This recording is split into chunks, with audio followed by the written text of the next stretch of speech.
Entre las tendencias más difundidas en el mundo filosófico y religioso del siglo I, hubo una en particular que se mantuvo bajo diferentes formatos a lo largo del tiempo hasta llegar a la actualidad.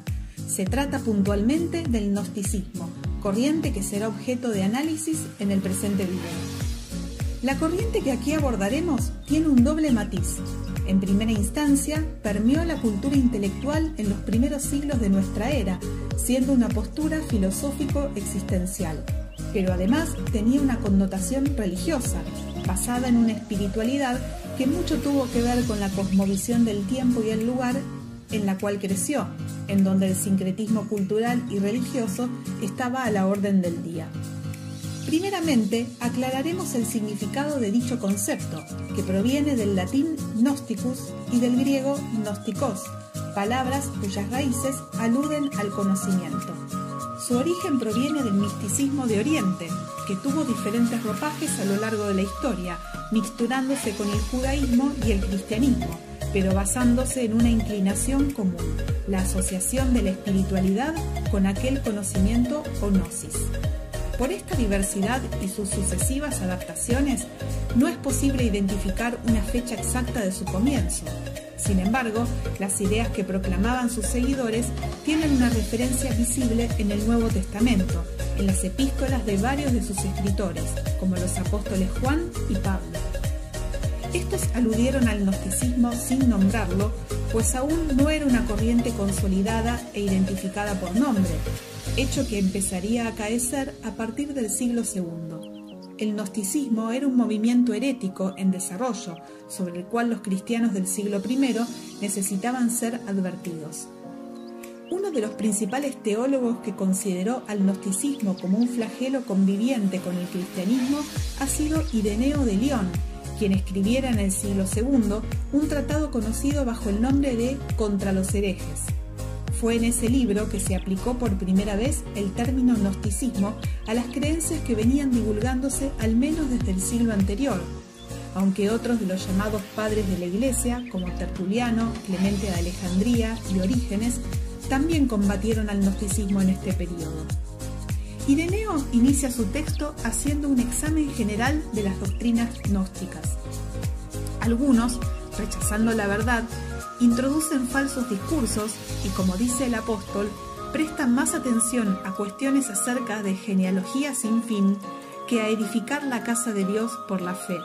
Por medio de semejanzas elaboradas de modo engañoso, trastornan las mentes de los menos educados y las esclavizan, falseando las palabras del Señor. Interpretan mal lo que ha sido bien dicho y pervierten a muchos, atrayéndolos con el cebo de la gnosis. Los separan de aquel que ha creado y ordenado el universo, como si ellos pudieran mostrar algo más alto y de mayor contenido que aquel que hizo el cielo, la tierra y todo cuanto contienen. Ireneo introdujo así la gran problemática de esta corriente, que era elevar al conocimiento a un lugar que solamente le corresponde a Dios, una creencia idolátrica, pues implicaba considerar a la gnosis como una fuente para la salvación. Dicho conocimiento no era vinculado a una capacidad intelectual, este tendría un origen sobrenatural, un orden esotérico. Otra herejía del gnosticismo infiltrada entre los primeros cristianos fue la oposición entre lo espiritual y lo material. La materia sería desechada y considerada una perversión de la cual era necesario librarse.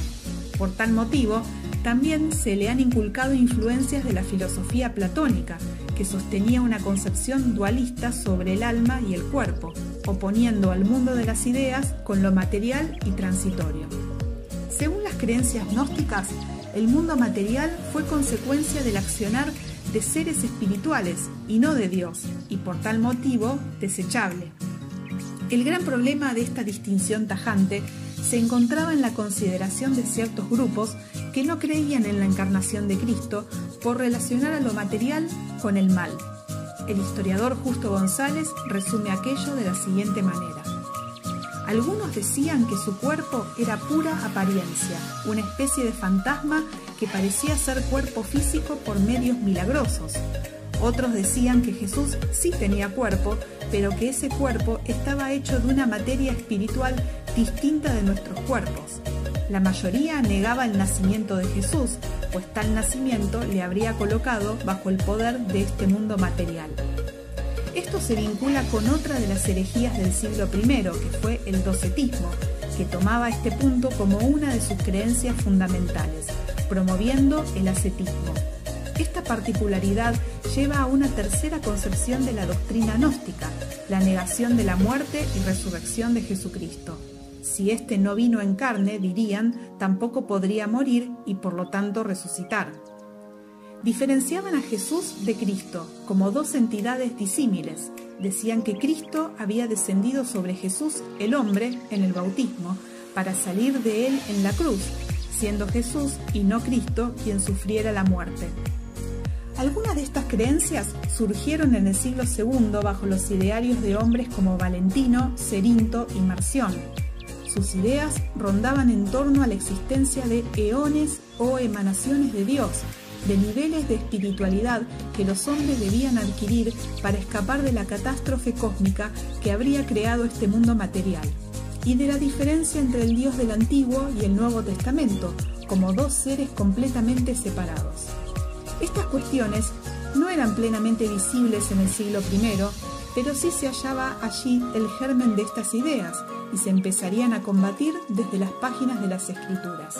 Veamos algunas alusiones a este gnosticismo incipiente o pregnosticismo hechas por Pablo en el Nuevo Testamento. El libro con más referencias sobre esta problemática es el de Colosenses. Allí Pablo estableció una declaración contundente acerca de la preexistencia de Cristo y denunció ciertos rasgos de ascetismo entre algunos creyentes, que también fueron referidos en la primera carta a Timoteo en relación con el matrimonio y la ingesta de alimentos. Se cree también que la advertencia a Timoteo de cuidarse de los argumentos de la falsamente llamada ciencia, que llevó a muchos a una desviación de la fe, refiere a estas tendencias, siendo esta epístola una de las más nutridas en cuanto a la enseñanza de Pablo contra los falsos maestros. Además de recalcar la divinidad de Cristo, también dejó en claro a los hermanos de Colosas que todas las cosas visibles e invisibles en la tierra y en los cielos fueron creadas por Él. Aquel Cristo creador no solamente había traído a existencia todas las cosas, sino que había obrado una reconciliación de todas ellas a través de su cuerpo de carne. En Colosenses capítulo 2, el apóstol siguió enseñando contra los engaños de ciertas filosofías que constituían formas sutiles de desviar de la fe, llegando a una declaración contundente: la plenitud de la deidad habita corporalmente en Cristo. Si aún quedaba duda de que el Señor había venido al mundo como algo más que un espíritu, aquí Pablo se encargó de disiparla. En la primera carta a los Corintios, el apóstol habló también a otros hermanos acerca de la corporeidad, mientras les enseñaba sobre la resurrección de los muertos y, por supuesto, la de Cristo.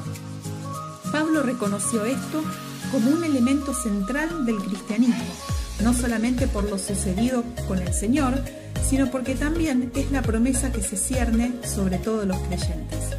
Es probable que detrás de estas advertencias se hallara un discernimiento de las inminentes desviaciones que vendrían y que requerían una preparación de los creyentes para que supieran discernirlas también por su cuenta. Aunque Pablo buscó advertir, sus esfuerzos no lograron un largo alcance, a juzgar por la pregnancia que el gnosticismo mantuvo en los siguientes 2 siglos, entrelazándose encubiertamente con las enseñanzas puras del Evangelio. Aún así, el legado del Nuevo Testamento aquí destacado fue una contravoz ante aquella tendencia y sigue manteniéndose hoy como testimonio para las actualizaciones de estas creencias que aún siguen entrelazándose en el ámbito cristiano.